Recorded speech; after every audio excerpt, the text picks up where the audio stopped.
And we are a quarter of the way through the season already, which is crazy to say, the regular season that is. Let's jump into our top 5 teams. We're each going to give you our top 5 teams in the SEC. I'm going to send it over to Tyler. Tyler, who is your 5th team right now in the SEC? Well, believe it or not, I have the Alabama Crimson Tide. This is based on what I've seen thus far for the season. Alabama struggled a little bit with South Florida, bounced back against Wisconsin. I think the 4 other teams have looked slightly better or have a better non-conference win. We'll talk about that a little bit later. But Alabama, some concerns. You could maybe be real here. Wide receivers, pretty young. Ryan Williams having a great freshman campaign, though. Give him some credit, though. But he's your leading wide receiver. It's I would say that's kind of worrisome. And, that South Florida game opened a lot of eyes for some people. Now, South Florida could end up being a good Group of 5 team. We could see them against Miami, but it's a Group of 5 team. You should be able to push them around, and Alabama struggled there. That's why I kind of have them at number 5. Yeah, even with the backup in the game in Fomby, I know he had I think there was 8 penalties called on him in that game. That was ridiculous. Yeah, you should still be able to push around USF. And honestly, for the second year in a row, they weren't able to do that for the majority of the game. They had to put in Elijah Pritchard back in the game, and they were able to move the ball then. But still, your second string tackle should be able to push around USF. For me, I do mine a little differently. So I'm going based off of a neutral field who I would take. I have Ole Miss at 5. I have them at 5 for one reason. I have yet to see Lane Kiffin win a big game at Ole Miss. His biggest win is at LSU. And no offense, I think LSU last year, you could do whatever you wanted to offensively versus that defense. It was atrocious, and we'll get into them later because I don't think it's much better. But I just need Lane Kiffin to win a big-time game before I put a lot of stock in Ole Miss. I know Jackson Dart and that offense is putting up crazy numbers, and the defense is playing well too. I saw a clip today on Twitter of Walter Nolan basically walking back multiple Wake Forest linemen. So the defensive line with Princely in there as well has been doing really good. But I just have them at number 5 for right now. Tyler, who is your 4th team? Well, I actually have, if you know this, I'm a Georgia Bulldog fan. I have Georgia at number 4, unfortunately. Based on what I saw against Kentucky. Now, you could point against the Clemson game. Well, Georgia had, a couple, and throughout the seasons, we're going to hear a lot of this from Georgia fans. Well, Georgia was missing McLeod. They're missing Michael Williams against Kentucky. We have yet to see Warren Brinson. That's a big loss, too, a first stringer right there. But still, got pushed around against Kentucky, and let's just be real here. The offense was horrible. A lot of Georgia fans blaming Mike Bobo with the play calling. Arian Smith with a drop. Again, Georgia just looked out of sync against Kentucky. I don't really see a point to put Georgia in that top 3 of the teams that I saw thus far. You'll see coming up here soon, but Georgia kind of has a lot of question marks there on the line of scrimmage. Losing Tate Ratledge is also huge. Of course, guy can't really stay healthy, which is unfortunate. He'll be out for a couple weeks again. Hopefully, Michael Williams can return for the Alabama game. We have yet to see Warren Brinson. That's a huge 2 players right there on the defensive line. But Georgia's offense scoring 13 points against a Kentucky team that just gave up 31 points to South Carolina. And I know a lot of weird instances happened in that Kentucky game for both games, the South Carolina game and the Georgia game. But still, Georgia was lucky to escape Kentucky.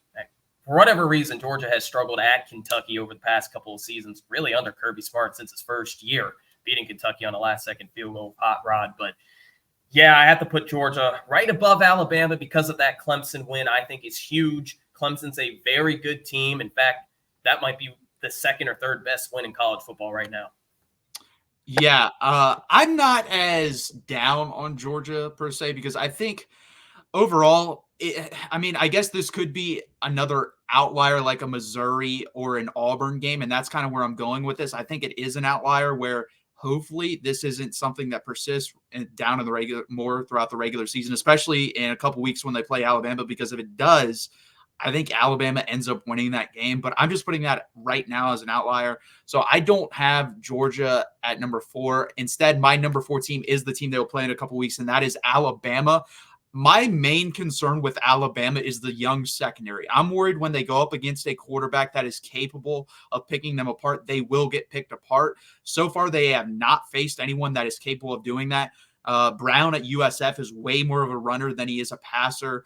Tyler Van Dyke goes out, and I'm going to be straight up honest. I don't think he would have been able to do it either. But Wisconsin's backup did start to get the rhythm later in the second half there and did pretty well versus that secondary. So that would worry me if I'm an Alabama fan. And right now I have him for it. Now I will say this. I think Jalen Milroe, you can see it in his passing game, has taken that next step in this Kalen DeBoer offense. He's become more accurate at all levels of the field instead of before he was basically one read guy who was inaccurate at the first and second level of the field, but then deep, he could hit you and was pretty successful and accurate with that. I think he's better on the first two levels, short and intermediate now. So I have Alabama at 4. But again, guys, I think in my opinion here, there's a tier of the first 4 teams and then a drop off to my team at number 5 in Ole Miss. Could be wrong on that, but that's just my opinion so far. Tyler, who is your third team? Team that you just said that wasn't in your top 4. I have the Ole Miss Rebels. Ole Miss, what has been missing for Ole Miss over the past couple of years has been that defense. Now, to be fair, in 2021, Ole Miss gave up in their last 6 games about, I think, 14 points per game. They played Baylor, gave up one. Did they give up one offensive? I think they gave up actually 2 offensive touchdowns in the game. Still lost because Matt Corral went out and their backup. Just, he's at Illinois now, but didn't really play well. But Jackson Dart, in my opinion, is number 1 at Heisman list. He's going to do what he does every week. Go for what do you have? 300 yards passing against 377 against Wake Forest, 2 TDs. Did have that bad interception. Who cares? That was his first of the season. He can add 40, 50 yards rushing as well. Ole Miss is going to do that he's going to do that about 9 or 10 times this season. Ole Miss has a really good defense. They've yet to give up a touchdown. You can tell me, well, the best team they played is Wake Forest. Well, Wake Forest is going to be a team that's going to be, they're going to be scoring about 30 points per game. I understand that Wake Forest's offense isn't probably as good as what it has been. Hank Bachmeier is a decent quarterback at best. But, yeah, getting Walter Nolan, huge get for Lane Kiffin. That's a guy I really wanted Kirby Smart to go after. Let's be real here. The NIL difference was, I guess, a little bit bigger there. I also thought Oregon was going to get him, but he ends up at Ole Miss, and he's going to have a monster impact on this team. Defense is looking very, very good. We'll see what they could do against Georgia Southern, but who really cares? To be honest with you, Georgia Southern, they have a pretty solid offense for a group of 5 team, but still, I really like this Ole Miss offense. They're top 10, but this defense for Ole Miss, I believe they're going to be circling around that top 20 mark at the end of the season. Yeah, I agree. It's a much improved defense. All those portal acquisitions, especially along the defensive line, it's much better than it has been in the past. It's probably the best defense Ole Miss has had in a pretty long time. Maybe Robert Kimdichie is the last time Ole Miss had a defense like this. Oh, yeah. Yep, that's about the last time I can think of. Number 3 for me is Georgia. So they had a couple shuffling in and out of offensive linemen because of injuries there in that Kentucky game. I think that caused them to score less points than they would have in that game. Also, like you brought up, the Michael Williams injury and Warren Brinson, that is going to hurt them on the defensive side as well. I think if they get healthy, they're fine. My only concern with Georgia is the lack of explosive playmakers at the wide receiver position, usually, or even tight end. You had Brock Bowers there and Ladd McConkey last year. And in the national championship years, you had someone like A.D. Mitchell who shined for Texas last year. So I need someone to step up. I don't know who that's going to be. Whether it's going to be David Bell, Oscar Delp, Humphreys, who transferred over from Vanderbilt. I do not know, but someone has to. And if they do step up, I think Georgia can be number 1 on this list. If they don't, they could slide for me even further. But right now, I'm going to give respect to this team. They've won 2 out of the last 3 national championships. A lot of people consider that or thought they probably could have or should have won it last year as well. Sorry, Michigan fans. But I have them at number 3 right now. I'm not going to get too panicked from what I've seen so far. So they are my number 3 team. Tyler, who's your number 2? The Tennessee Vols. This is a good pick for right now. Number 1, you got to look at their schedule. Got to go on the road against UGA late in the season. They do play Alabama at home. coming up this week. They play at Oklahoma, who we'll talk about this a little bit later. But this schedule is built for playoffs. And thus far, Tennessee, another kind of like Ole Miss. The question mark was going to be in that secondary and their defense. And, well, I mean, they played absolutely outstanding the first 3 weeks of football. They ran the score up against my Kent State Golden Flashes. What can you do about that? Kent State's the worst team in college football. It's not close. But anyways, that NC State game was a coming out party, and NC State didn't score an offensive touchdown. I believe they had a pick six, something like that, late in the game. So, like, who really cares? They held NC State to, 200 total yards. NC State couldn't run the ball. Tennis, and then Nico, obviously, I think he's solid. I don't think he's winning the Heisman like a lot of Tennessee fans do, but Dylan Sampson in this rush game is what makes Tennessee Tennessee. And as of right now, I think, to me, they're the clear number 2 in the SEC as of right now, first 3 weeks. Yeah, so we're going to agree on the top 2. I have Tennessee at number 2 as well. They've been just impressive on both sides of the ball. I know the schedule's easy, but they passed the eye test as well.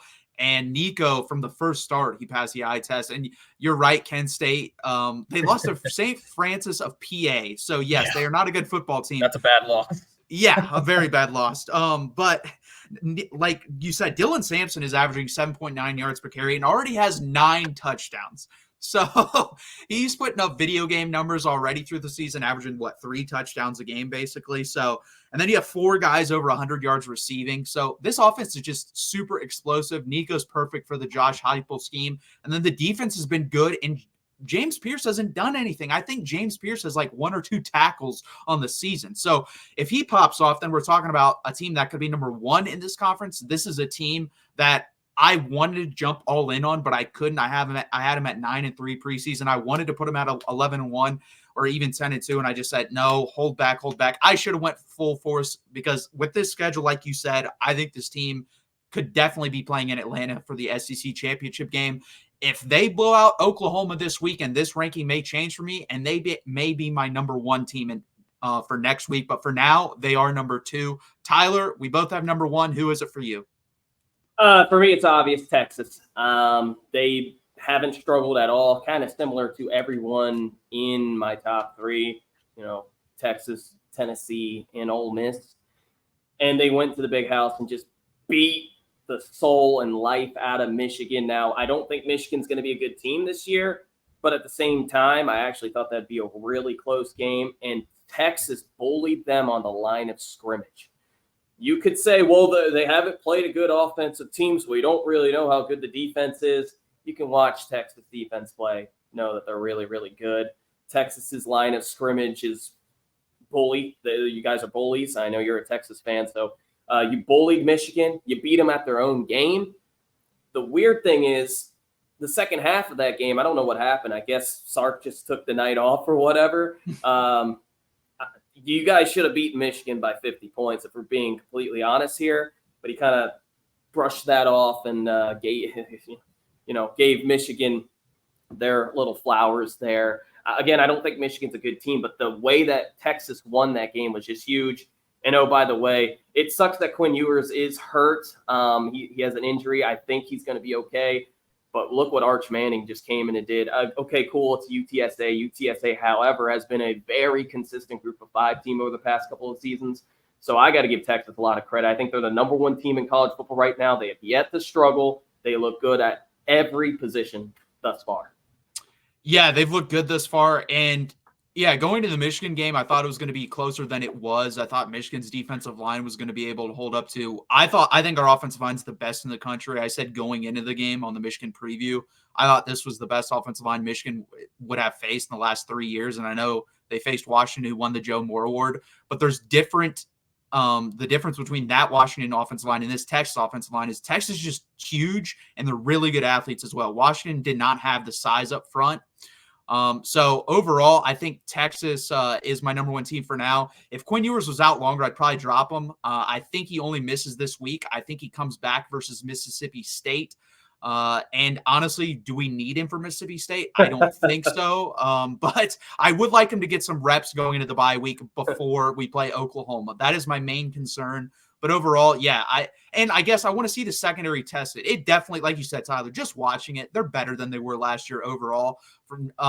Like I said, going into the season, I thought Texas at every position other than defensive tackle was better everywhere on the defensive side of the ball than those two positions. Because when you lose an Outland Trophy winner in Tavondre Sweat and you lose Byron Murphy, who's a first-round pick in the NFL, you're not going to be able to replace those. Georgia couldn't even do that when they lost Jordan Davis, so I didn't expect Texas to. But overall, this team has just gotten much better at almost every other position, including offensively, where I think they're deeper than they were last year. So they are my number one team for now. Let's jump into your comments because you have a bunch of them right now. Once again, this has only been first 3 weeks of college football, so our lists are going to change. Oh, 100%. So 100%. I know a lot of people are probably going to be upset at it, but let's see. Tony Montana is just on one in here. and that's Tony for you. Oh boy. He's a Kentucky fan. Tony's a Kentucky fan. In 2021, Georgia beat Kentucky 16-6. They beat TCU in the national championship game by 60. Well, that was 2022, but yeah, in 2021, Georgia beat Kentucky 38-7. T-Wit for Gator says number 1 Texas, number 2 Georgia, number 3 Alabama, number 4 Tennessee, number 5 Ole Miss. Honestly, any order other than I think you have to. I see. I have my Texas stuff behind me, so it's hard not to call me a homer. I think Texas right now has to be number 1, but everything after that, I don't have any issue with, honestly. Yeah, I mean those are your top 5 teams.